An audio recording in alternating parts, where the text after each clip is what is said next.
And we really squeezed the pitch, and myself, Gordon Hill, Sammy McElroy, Jerry Daly, Lou Macari, Stuart Pearce, and Jimmy Greenough, all little quick players, hunting the ball down, winning it back. It was very important for us to win the ball back. We took the first division, not by storm, but we did really well. We finished there, and we got to the cup final against Southampton. I was just going to say, we remember that season very well because we lost to Southampton, of course, in the semi-final in the 70s.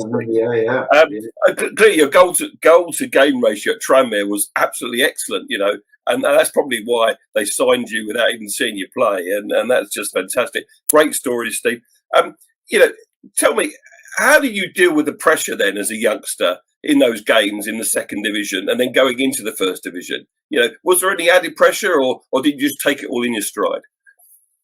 Well, there was no pressure. For me, as a student, I trained 1 day a week with the first team, which was Tuesdays. And if we played on a Tuesday, obviously I never trained. I just turned up for games. And as such, I wasn't involved into the media scene at all. Every day I would go into university.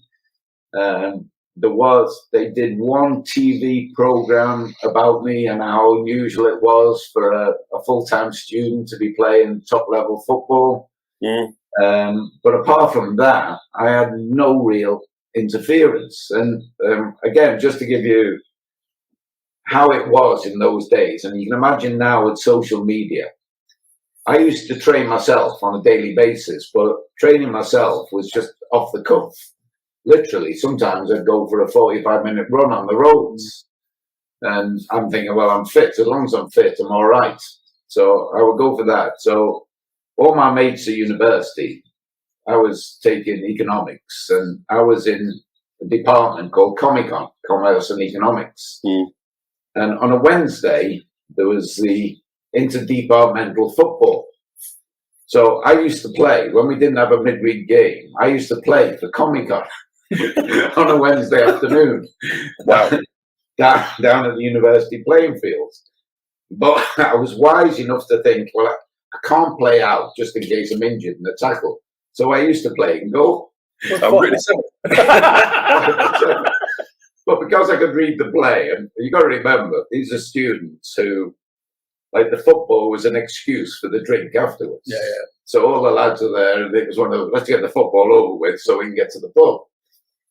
So I'd play in goal, and that particular season, Comicon got to the final of the Interdepartmental Cup, where I hate to say that we were beaten in the final by geography, 5-1.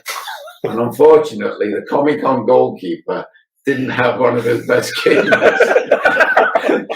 So, but you can imagine that today, with the cameras and the telephones. Right. Yeah, on social media, get yourself down to Liverpool University playing fields, couples playing in goal today. And I got away with it. Nobody ever said anything about it. Luckily, I was never injured, and that was part of my training regimen every week.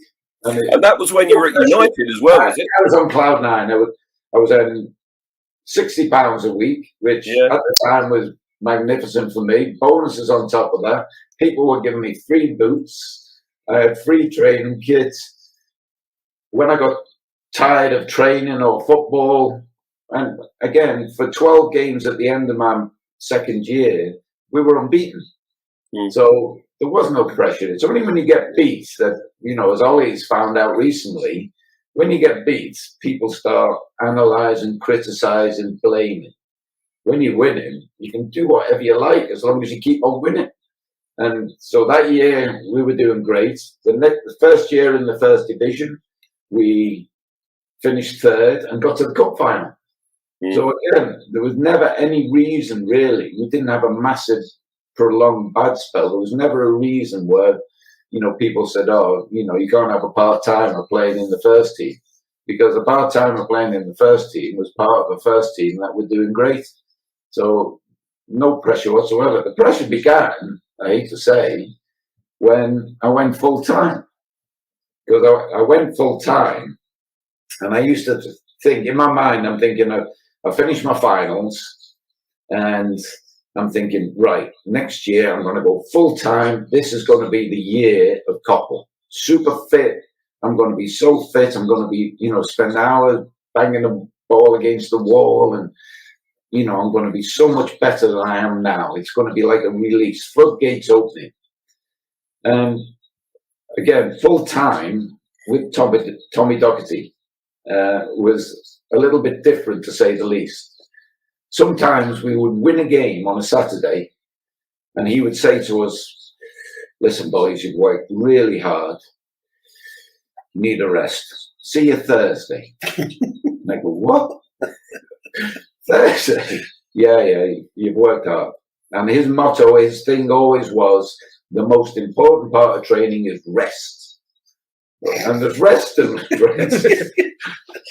So I would actually train by myself again on a Tuesday, probably. Go into training on Thursday. On Thursday, we would have a five-a-side for like half an hour, or until Doc's team won. And then that's enough, lads. So Thursday, was it intense training? No, we'd have a five-a-side. And then on a Friday, and I used to live like 40 odd minutes away from Old Trafford, which all the players at that particular time all lived within Manchester, 20 minutes away. For me to travel 40 minutes, they thought I was crackers.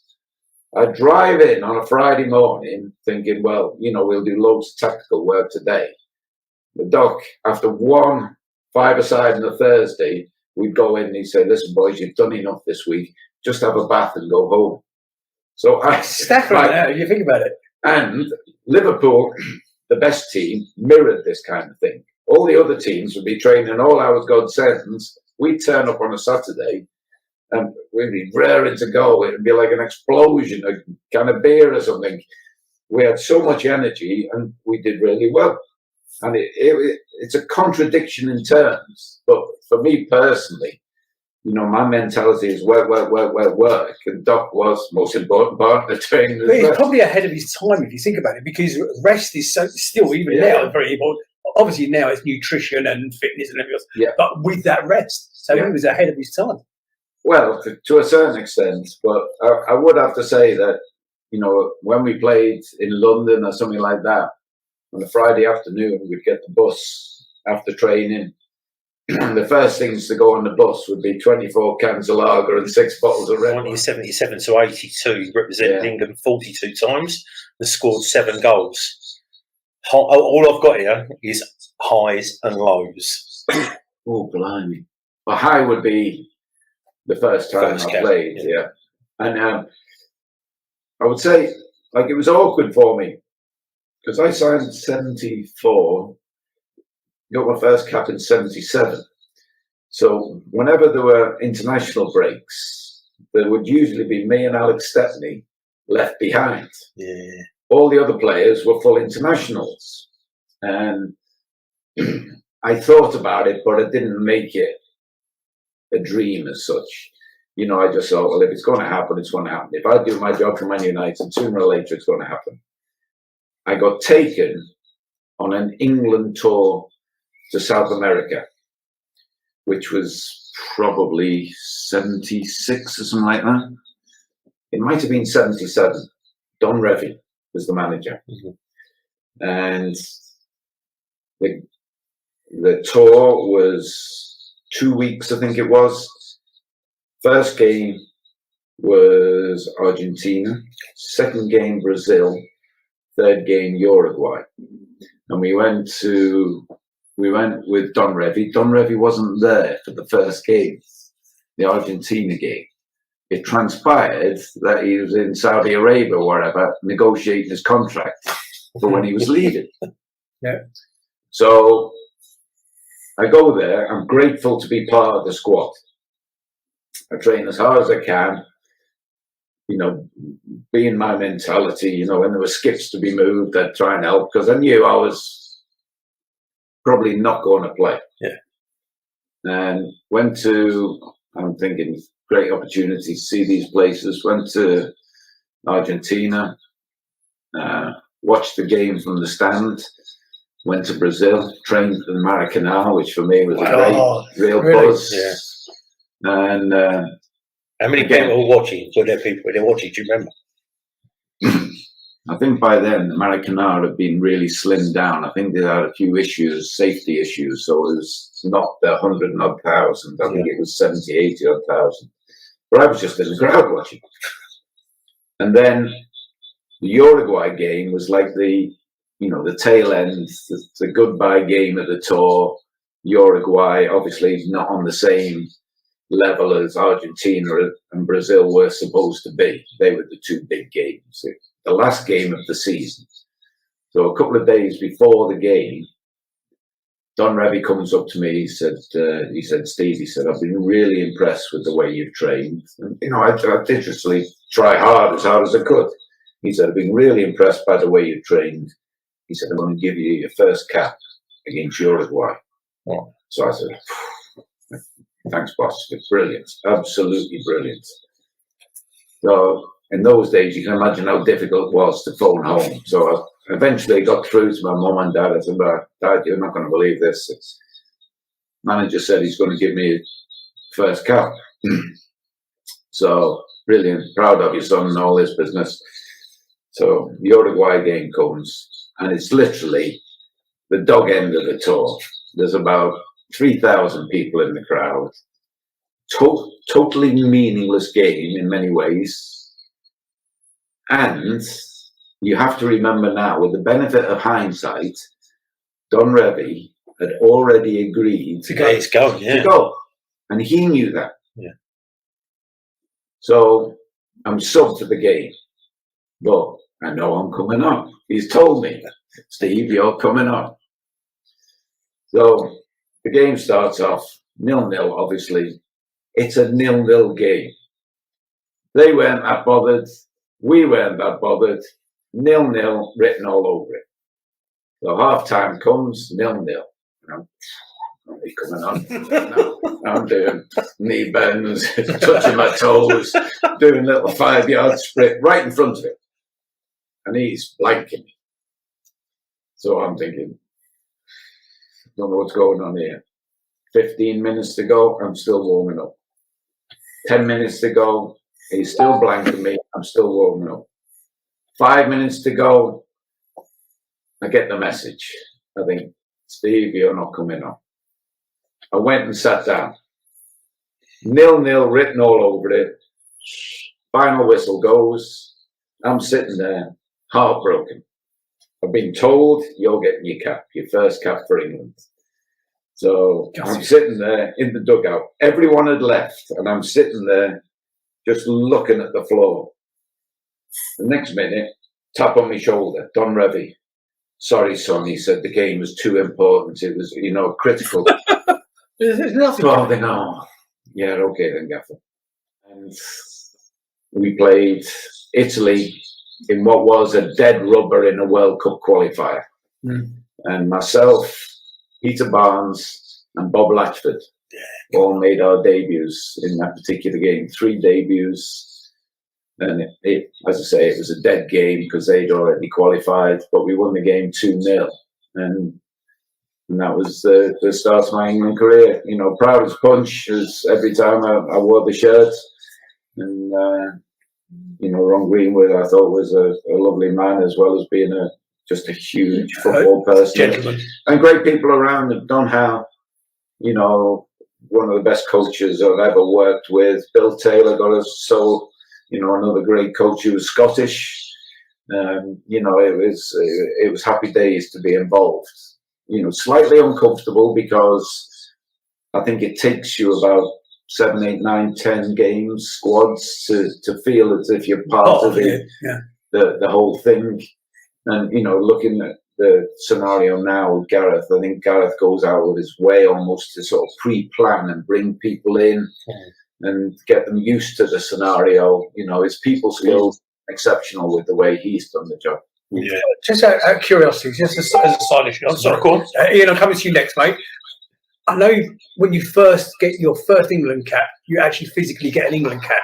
Something I never knew, or I still don't know. You've got 42 caps. Have you got 42 caps? No, I'll tell you how it works.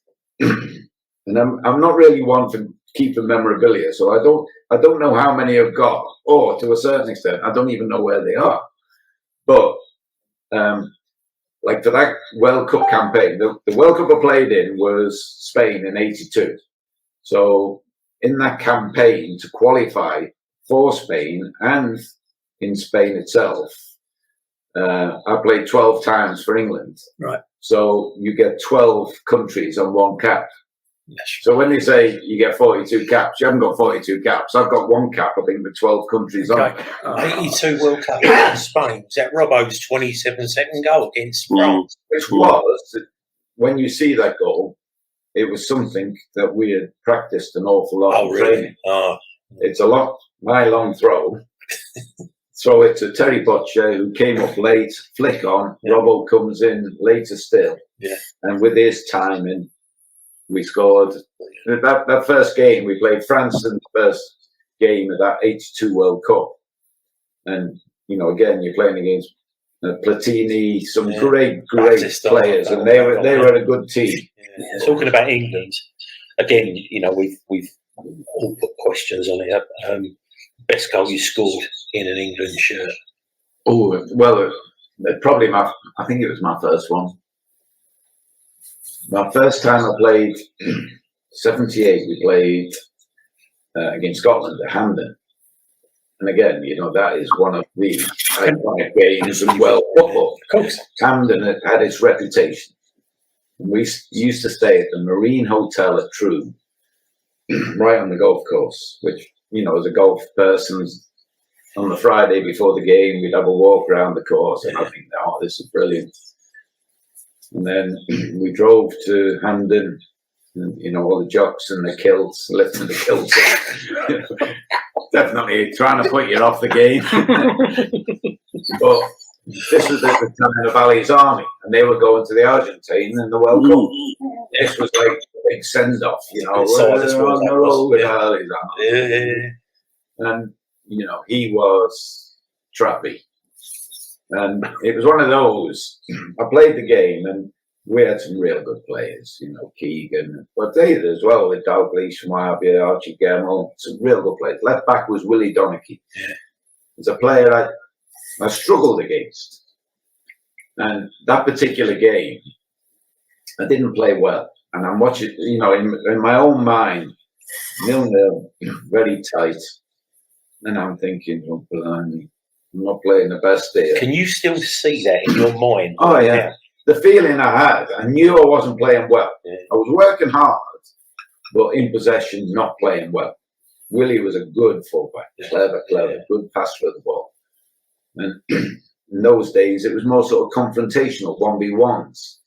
And I knew he was getting the better of me. And, halfway through the second half, I'm thinking, oh, blimey. And then Peter Barnes gets the ball. He crosses it. Alan Ruff, under challenge, I think, from Bob Latchford, comes out, tries to claim it, pushes it out. And if you can picture this, I know I'm not playing well. The ball is bouncing on the half volley about the penalty spot.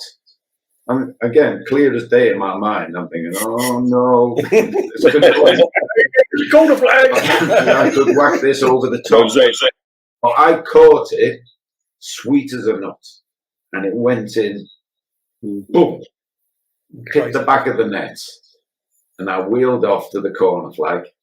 Emily Hughes had been injured, and I seem to remember him running the full length of the pitch, the corner flag, to embrace. So I literally get back, we win the game 1-0. And I'm thinking, I've got away with murder here. Scored the winning goal, played rubbish, thank heaven, got away with it. So that was the last game, I think, of that particular season. So that night, I was driving to meet my wife in the Lake District. We were going to stay in the Lake District. So I see her that night, meet her at the hotel. I said, I got away with murder today. I said, I played terrible, but I scored the winning goal. So, I've sneaked it. The next morning I wake up, get the papers, expecting to see, nice things said. On the back page, I seem to remember that the Sunday Express was a big headline, a quote from Ali McLeod. The goal was scored by the worst player on the pitch, and the ball was crossed by the second worst player, Peter Barnes. So I'm looking at this and thinking, oh no, I haven't got to be with it after all. But obviously we won the game, and they were going to the Argentine, so sour grapes. Right.